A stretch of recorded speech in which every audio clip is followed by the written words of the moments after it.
सख्त मुश्किल में पड़ गया यारो, साथ रहता है छोकरा उसका। सख्त मुश्किल में पड़ गया यारो, साथ रहता है छोकरा उसका।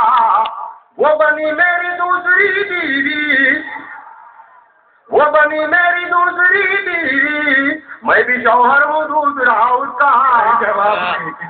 वाह वाह वाह। मैं भी शौहर हूँ दूसरा उसका। और दोस्तों गीत के कबल एक मतलब 2-3 शेर मुलाजा करें, मिजाजिया सदर के मतलब पेश करता हूँ। बीवी उनकी तो खानदानी है, मुलाजा करें मतलब, बीवी उनकी तो खानदानी है, सिर्फ माशूक नौकरानी है। क्या कहने हैं भाई, सिर्फ माशूक नौकरानी है। और शेर बतौर खास मुलाजा करें, नाम तो शेर खान है उनका, नाम तो शेर खान है उनका, शक्लो सूरत मगर जनानी है।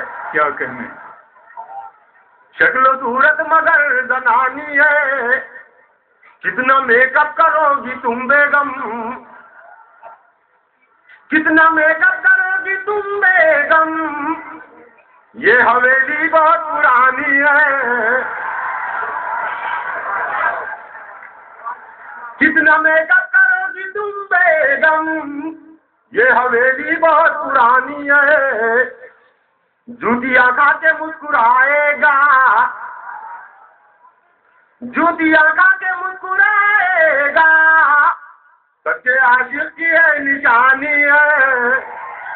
क्या क्या निशानियां बता रहे हो टिपिकल बात, सच्चे आशिक की है निशानी है। और मक्ता मुलाजा करें कि जहाँ भी जाता है हट निकल छुट है, भाई जवाब नहीं, जहाँ भी जाता है हट निकल छुट है। चाटी पी कर ये जिंदगानी है, चाटी पी कर ये जिंदगानी है। और दोस्तों एक गीत समाप्त कर ले। गीत का उन्वान हुआ है शैतान का पैगाम इंसानों के नाम।